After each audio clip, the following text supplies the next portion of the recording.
नमस्कार दोस्तों, कैसे हैं आप सभी लोग। आज मैं एक बहुत महत्वपूर्ण पॉइंट पर चर्चा करना चाहूँगा। देखिए, आपको ज्ञात होगा कि जो केवीएस पीआरटी का रिजल्ट है वो बहुत जल्द आने वाला है। उम्मीद है 7 से 15 दिन के अंदर आपका रिजल्ट आ जाएगा।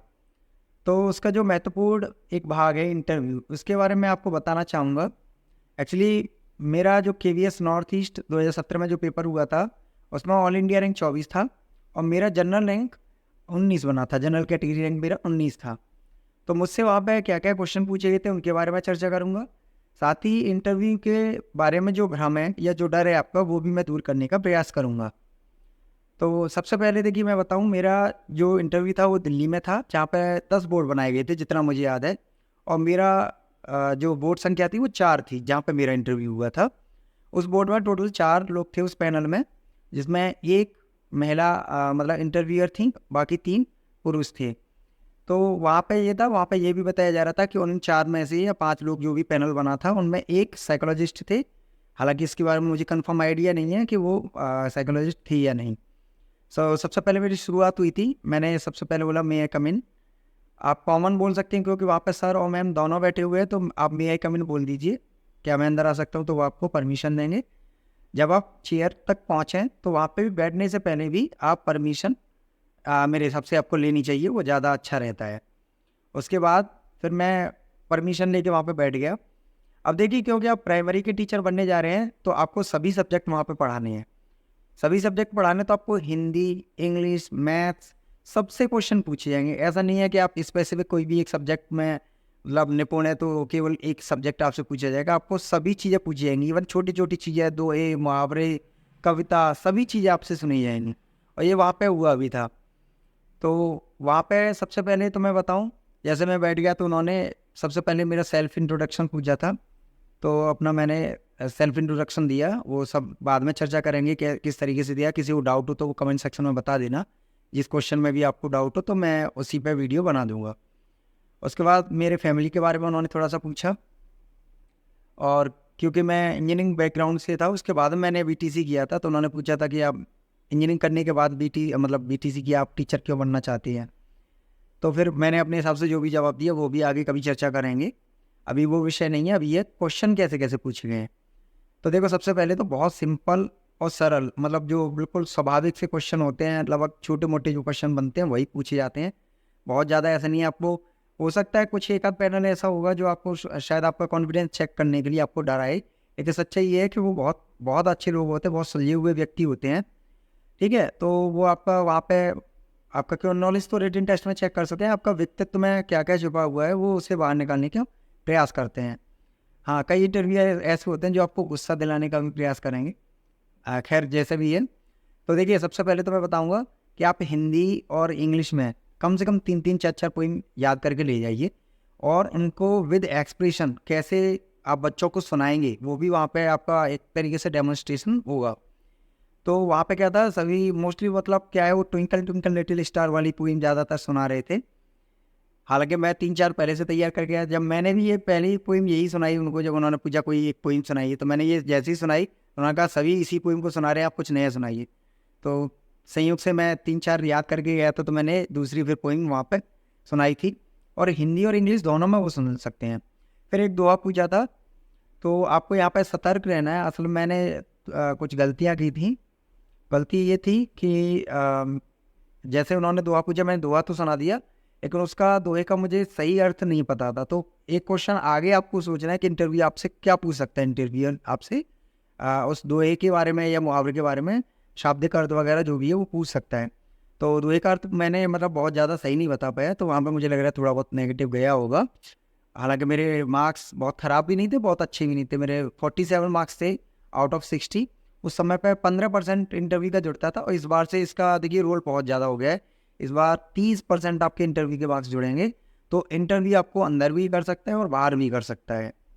तो आप अच्छे से तैयारी कीजिए, मैं डरा नहीं रहा हूँ। बहुत नॉर्मल क्वेश्चन देखो, उन्होंने मुहावरे भी पूछे थे, हिंदी के दोहे पूछे थे, और इसके अलावा इंग्लिश और हिंदी की पोएम सुनवाई थी। और जो क्लासरूम मैनेजमेंट के क्वेश्चन होते हैं, जैसे आपकी क्लास में कोई एक शरारती बच्चा है या कुछ शरारती बच्चे हैं, उनको आप कैसे हैंडल करेंगे, उनको आप कैसे समझाएंगे, कैसे पढ़ाएंगे, इस तरीके के क्वेश्चन भी उन्होंने पूछे थे। इसके अलावा देखो आपका डेमो तो होना ही है, डेमो के 25% मार्क्स होते हैं, मतलब आपका जो ओवरऑल जो डेमो होगा उसमें से लगभग, जैसे मान लेते 100 नंबर का अगर मान लेते इंटरव्यू, तो उसमें 25 अंक का आपका डेमोन्स्ट्रेशन ही होगा। उसमें मुझे तो टॉपिक दिया गया था कि आप अपनी मर्जी से कोई भी टॉपिक पढ़ाइए, तो मैंने वहाँ पे 2D और 3D जो मैथमेटिक्स में टॉपिक है, 2 डायमेंशनल और 3 डायमेंशनल फिगर्स, वो पढ़ाया था। तो वहाँ पे उन्होंने एक शर्त रख दी थी, हालांकि ऐसा ज़रूरी है वो आपके सामने ऐसा रखें। कई लोगों को ये डर रहता है कि इंटरव्यू क्या हमारा पूरा इंग्लिश में होगा, नहीं ऐसी बात नहीं है, क्योंकि मैं कंफर्टेबल था हिंदी में, मैंने हिंदी में दिया था। हालांकि मैं, क्योंकि देखो आपको पता है KVS के जो स्कूल्स हैं वो पूरी इंडिया में, आपको साउथ में भी जाना पड़ सकता है, नॉर्थ ईस्ट में भी जाना पड़ सकता है, तो उसके लिए इंग्लिश के जो वर्ड्स हैं वो ज़रूर आप यूज़ करें। तो उन्होंने मुझसे यही कहा कि 2D और 3D तो आप पढ़ाएंगे, लेकिन आपको हिंदी नहीं बोलनी है। तो टोटल मुझे मतलब इंग्लिश में पढ़ाना था, और वहाँ पे मुझे थोड़ा सा कॉन्फिडेंस मेरा थोड़ा सा लो हुआ। और मैं सही बताऊँ, उन्होंने ये तक कह दिया, बड़े प्यार से उन्होंने बताया था कि आपको बिल्कुल भी घबराना नहीं है, मतलब आपको बिल्कुल टेंशन नहीं लेनी है, जैसे ही आपको टूटी फूटी जैसे भी इंग्लिश में आए, इंग्लिश में ही करना है। तो मैं क्या बीच बीच में इंग्लिश में मतलब प्रयास किया, अच्छा प्रयास था, लेकिन उसके बाद मैं बीच बीच में हिंदी पे आ रहा था। तो वहाँ पे मुझे लग रहा है 1-2 पॉइंट मैंने खोए, नहीं तो 47 की जगह पर शायद 57 तक मुझे मार्क्स मिल सकते थे, अगर ये मैं 2 गलतियाँ नहीं करता। मेरे उस समय पे वहाँ पे मतलब मेरे 47 थे, उस बैच में 59 तक, 60 में से 59 तक लोगों को मार्क्स मिले थे। ठीक है, तो कुछ क्वेश्चन आपको करने कौन कौन से, हिंदी इंग्लिश की पोइम याद रखनी है आपको, डेमोन्स्ट्रेशन बढ़िया से देना है, कविता जो सुनानी है वो विद एक्सप्रेशन सुनानी है। अगर किसी का लग रहा है कि कॉन्फिडेंस लेवल काफ़ी कम रहता है, वो बहुत कम ऐसी स्टेज पर गए हैं जहाँ पे उनको बात करने का मौका मिला हो, इंटरव्यू देने का मौका मिला हो, तो इन लोगों को मैं सजेस्ट करूँगा कहीं से भी ऐसी जो सामान्य कोचिंग होती है वहाँ से आप 4-5 मॉक इंटरव्यू दे लीजिए, बहुत बेनिफिट रहेगा। मैं मुखर्जी नगर में एक CGS कोचिंग है, वहाँ पे जाके मैंने 15 दिन की क्लास ज्वाइन की थी, वहाँ पे 4-5 मॉक इंटरव्यू हुए थे, तो उससे मेरा कॉन्फिडेंस काफ़ी मतलब हाई था। और देखिए आपका जो शहर है उससे संबंधित क्वेश्चन पूछे जाएंगे। मुझसे पूछा गया था आप कहाँ के रहने वाले हैं, तो जैसे ही मैंने बताया कि मैं आगरा का रहने वाला हूँ, तो मुझसे पूछा था वो ताजमहल का आर्किटेक्चर कौन था उस समय पे, मतलब किसने बनवाया था, तो उसकी जो बिल्डिंग जो आर्किटेक्चर था ना, जो हिंदी में क्या बोलते हैं उसे, वास्तुपाठ टाइप का, वो कौन था। तो ऐसे क्वेश्चन आपसे पूछे जा सकते हैं, आपकी जगह से संबंधित क्वेश्चन पूछे जा सकते हैं। वहाँ पे आपके शहर में, आपके स्टेट में क्या फेमस है वो आपसे पूछा जा सकता है। ऐसे क्वेश्चन देखो, जैसे मैं मुझसे पूछ लिया था आप इंजीनियरिंग के बाद टीचिंग में क्यों आना चाहते हैं, अगर आपने कोई हायर डिग्री दिखाई है तो उसमें से भी आपसे क्वेश्चन पूछे जा सकते हैं, आप MSc करने के बाद यहाँ पे क्यों आना चाहते हैं, या आप MCA MTech करने के बाद टीचिंग में क्यों आना चाहते हैं, इस तरीके से क्वेश्चन पूछे गए थे। और दूसरा ये ड्रेस कोड वगैरह का तो ध्यान रखना ही है।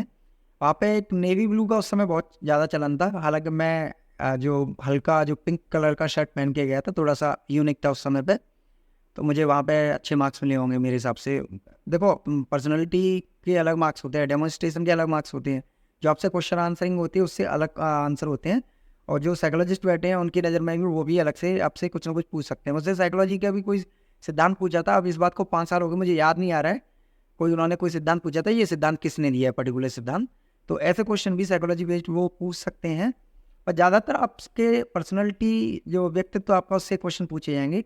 आपका जो बायोडाटा फॉर्म है, एक बायोडाटा फॉर्म भरा जाता है इंटरव्यू के टाइम पे, आप ले जाएंगे उसमें सूटेबिलिटी फॉर द पोस्ट एक कॉलम होता है, वो आपको मतलब बनना होता है, उससे संबंधित काफ़ी क्वेश्चन पूछे गए थे। तो जो जो भी भरे आप, जो भी बायोडाटा भरे वो बिल्कुल रियल और वो होना चाहिए। आपको क्या करना है कि बिल्कुल प्रॉपर पॉजिटिव सोच के साथ इंटरव्यू देना है, कोई टेंशन नहीं, वो तो आपको बहुत अच्छा माहौल पैदा करने का कोशिश करते हैं। कुछ एक आध होते हैं डराते, बाकी इंटरव्यू में आपको डर है कि कुछ अलग सा पूछ लेता है, अजीब सा पूछ लेता है, ऐसा पूछ लेते हैं, वैसा पूछ लेते हैं, ऐसा कुछ भी नहीं है, नॉर्मल क्वेश्चन पूछते हैं। और इवन देखो इंग्लिश का डर है उसे भी मैं बता दूं कि आप बाइलिंगुअल बोलेंगे तब भी आपका काम चल जाएगा, इंग्लिश के वर्ड्स थोड़े बहुत यूज़ कर लेना ज़्यादा अच्छा रहेगा।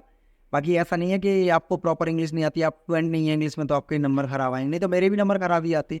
47 मेरे हिसाब से ख़राब नंबर नहीं थे, और रिटन में क्योंकि अच्छे मार्क्स थे तो मेरा उस समय रैंक बहुत अच्छा बन गया था, ऑल इंडिया रैंक 24 मेरे हिसाब से वो मेरे लिए सबसे बड़ी उपलब्धि थी। हालांकि लोग वहाँ पे ये भी कहते हैं कि KVS का पेपर आसान आता है, ठीक है भैया आसान है तो वो सबके लिए आसान था। खैर आपका जो और भी कोई डाउट हो तो प्लीज़ आप इसी वीडियो के कमेंट सेक्शन में पूछ लेना, मैं उन पर वीडियो बना के तैयार कर दूँगा। Thank you.